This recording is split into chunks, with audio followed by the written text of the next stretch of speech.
Okay, as we just read, Raffaella is trying to figure out a new talent, a new hobby. So she does her dancing, it doesn't go very well. She decides to try something else. Michelle and Camille were in soccer, so Raffaella decided to try that next. She was excited to do soccer with the Tre Sorelle.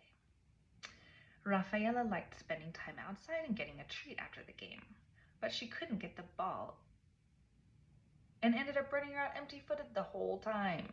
She watched Camille and Michelle shine, their feet lightning fast as they dodged their opponents and weaved the ball up to the goal. They would kick it to one another, working in a harmonious duo until score! The onlookers cheered every time Michelle and Camille made a goal, which was often. Raffaella, on the other hand, didn't enjoy trying to steal the ball away from the other players. It was too scary. She didn't want to get kicked in the shin with those sharp soccer cleats. Yeah. During one game, she did get the ball, and then two players from the other team dashed at her with ferocity. Raffaella watched in horror as the other girls ascended upon her with speed and determination. Raffaella kicked the ball away. The girls immediately chased after the ball, leaving Raffaella to breathe easier. Meno male, she sighed. Thank goodness. As Raffaella stood there recovering from her near-death experience, the ball rolled right to her. Her eyes lit up and she raced to the goal, practically undisturbed. She could hear the crowd roaring. It was so exciting. Raffaella kicked the ball past the goalie and watched it sink straight into the goal. Raffaella jumped up and down in excitement. Her first goal, maybe soccer would be in her future after all. Or maybe not. Do you see what's coming?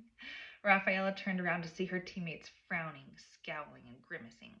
What's wrong? I just scored, and for the first time, Raffaella said to Camille. Camille looked down. Yeah, you scored on the wrong side, she said. Que cosa? What?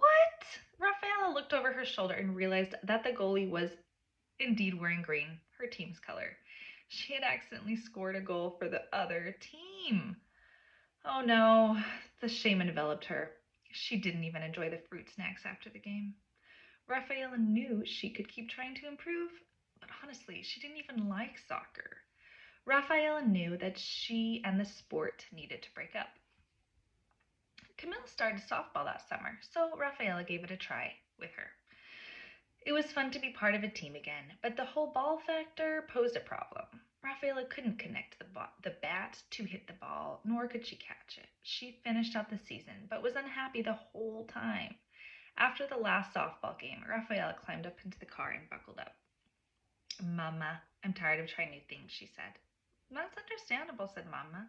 You haven't been enjoying any of these activities with your friends. Not at all, said Raffaella. I love hanging out with the girls, but I am not into their sports. Va bene, tesoro. You don't have to try anything else unless you decide you want to, said Mama. Raffaella was relieved. Dance, soccer, and softball just didn't work into her strengths. She did enjoy being part of a group and spending time with friends, though.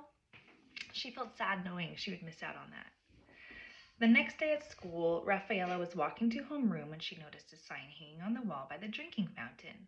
Play tryouts, it read. If you're interested in performing in Shakespeare's A Midsummer Night's Dream, we'd love to have you. Tryouts are next Thursday, right after school, in Mr. Guyman's room. Please bring a memorized monologue that demonstrates your personality. See you there. Raffaella kept walking to homeroom, considering the tryouts. She felt all kinds of emotions bubbling up inside. Excitement, nervousness, fear. She had never been in a play before, but she really liked giving presentations at school and being in front of an audience. She enjoyed playing make-believe with Camille and Michelle. Being in a play might be fun. Do you see what I mean? It's like, okay, she likes playing make-believe with her friends, but then it seems more like older elementary. Anyway, it's just all the kinks that one must figure out as a writer, and as a writer of kid lit, and writers of adult fiction or otherwise need to go through the same process, but on their own, in their own landscape. And I think it's fun. I love it. I love this. I love thinking through, how can I fix this? How can I make it better? And I've learned so much since writing this story. This is one of my first kidlit pieces. And it's kind of funny to see how much of it is based on my own life as I'm reading this, thinking about making the goal on the wrong side and the play. Okay, so Raffaella kept thinking about amidst, did I read this? But what if she tried out and didn't make it? What if she made a fool of herself?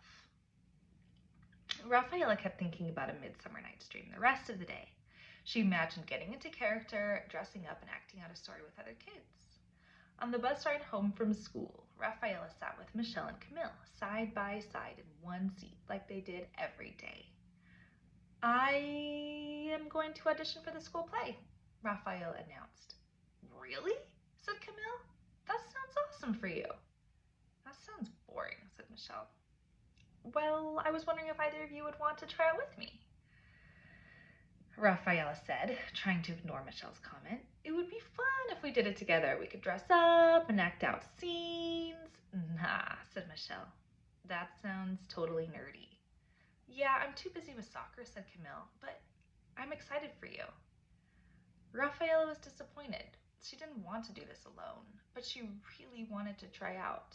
What would she do? When Mama got home from work a few hours later, Raffaella explained everything. That sounds great, amore, Mama said. I think you do a wonderful job. Really? Said Raffaella. Assolutamente. I'm sorry your friends don't want to try it with you. I can tell you're bummed about that. Yeah, and Michelle said it sounds nerdy, said Raffaella. Is being in theater uncool? Does it sound uncool to you? Mama asked. No, it sounds amazing. Raffaella's mama looked at her. I think that's your answer, amore. Raffaella decided to do it.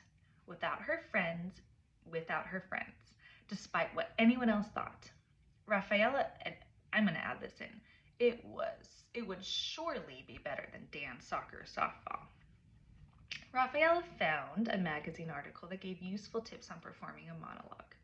How about Raffaella looked online for a magazine article? I don't know if she'd find a magazine article, but anyway, that's what I thought at the time.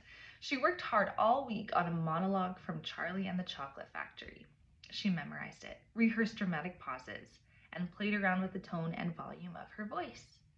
When the audition day arrived, Raffaella brought the special stone Papa had given her before his deployment. I'm pretty sure it's Papa. I'm so embarrassed. It's been a while since I've lived there. Papa. But anyway, sorry if I'm saying it wrong. It was a smooth pink amethyst shaped like a heart. Raffaella kept it in her pocket all day, rubbing it when she was nervous.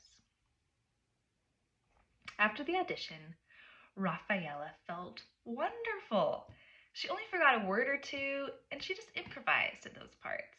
Her pauses were well timed, her inflections were spot on, and the teacher laughed at all the right spots. How did it go? Mama asked when she picked Raffaella up. Benissimo. It was so much fun trying out. I mean, I was nervous, especially at first, but once I got going, I didn't want my monologue to end. Afterward, my teacher and the other students trying out cheered for me. They cheered. Mr. Guyman had a big smile on his face and told me he'd be in touch soon. It was so exciting. Brava, Raffaella, said Mama. Good job. I'm proud of you for trying something new that you wanted to do. Grazie. All of my friends' activities really weren't working out, were they? Said Raffaella. She thought of the many forgotten dance steps, the goal scored on the wrong side in soccer, and the series of missed balls in softball. Her cheeks flushed pink, but she laughed. Mama smiled too. It was worth exploring some other options with friends, but pursuing something that speaks to you seems like the right path. Raffaella smiled back. What Mama had said felt right. She knew that following her dreams would lead to greater happiness than piggybacking off someone else's interests. She was glad she had had enough courage to try. Watch out, world, here I come, Raffaella said, confident that she was heading in the right direction.